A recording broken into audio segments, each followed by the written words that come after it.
quick reading for February the 1st to February the 2nd, Aries. We have the Devil card, the Queen of Wands, and the High Priestess. So, medyo we need to either talk no to the person, talk to someone, put ourselves no or put our feet sa ground. I think that this is where the time na parang nakokonsume tayo ng sarili nating either hinala, galit, yung kung ano mang itong negative emotions na ito or probably obsession with another person.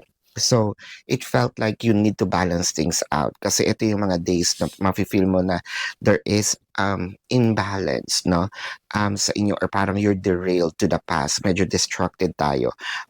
Nakikita natin na parang meron din tayong either ginagawa na medyo excessive, whether it is pakikipag-usap din kay person ng sobra-sobra or pagkuha ng time sa ibang tao or pwedeng pag-demand ng mga bagay na sa ibang tao or pwedeng kahit sa sarili mo, no? You're even putting a lot of time wherein nakakalimutan mo yung mga ibang bagay, let's say sa pag-aayos ng buhok or what have you, no?